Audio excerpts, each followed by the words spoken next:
Santapan Harian Rabu 11 Maret 2026.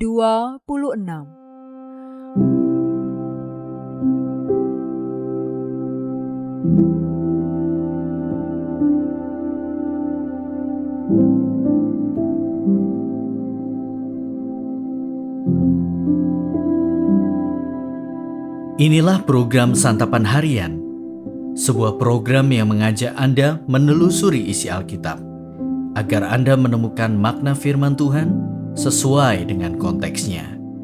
Santapan Harian tertuju bagi Anda yang ingin memiliki kehidupan rohani yang segar, kuat, dan sigap.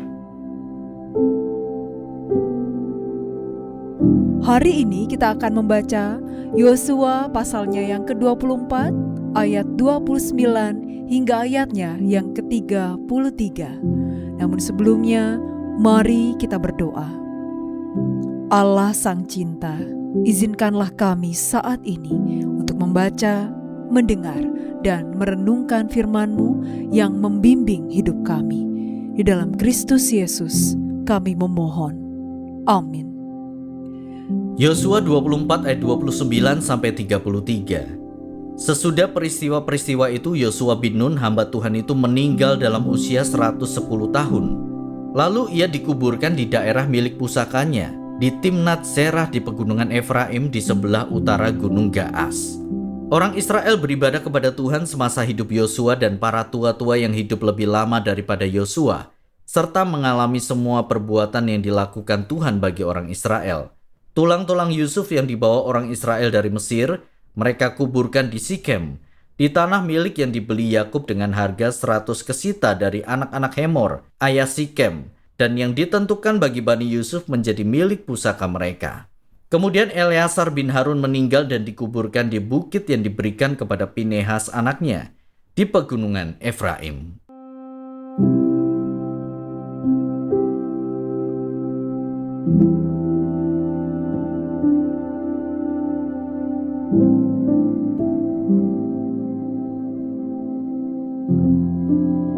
Sahabat Scripture Reunion Indonesia, banyak orang ingin meninggalkan jejak yang baik dalam hidupnya.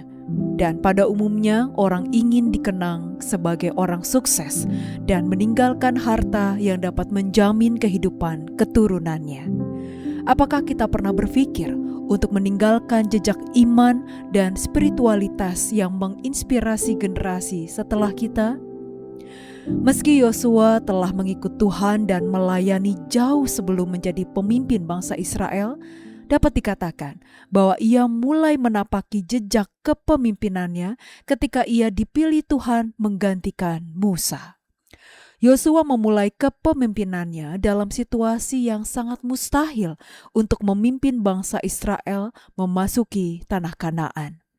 Dia harus menggantikan sosok yang sangat besar, yaitu Musa, dan harus memimpin bangsa Israel yang keras kepala dan tidak mudah diatur, serta harus menghadapi musuh yang begitu kuat yang ada di depan.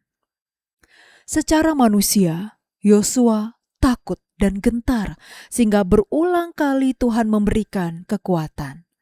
Dengan menuruti firman Tuhan dalam kesetiaan yang teruji oleh waktu, Yosua memimpin bangsa Israel merebut tanah Kanaan melalui kemenangan-kemenangan dalam menghadapi musuh.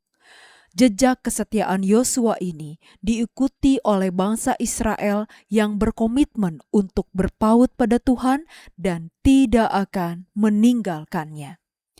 Jejak kesetiaan Yosua membuahkan hasil yang sangat luar biasa, yaitu bahwa orang Israel beribadah kepada Tuhan semasa hidup Yosua.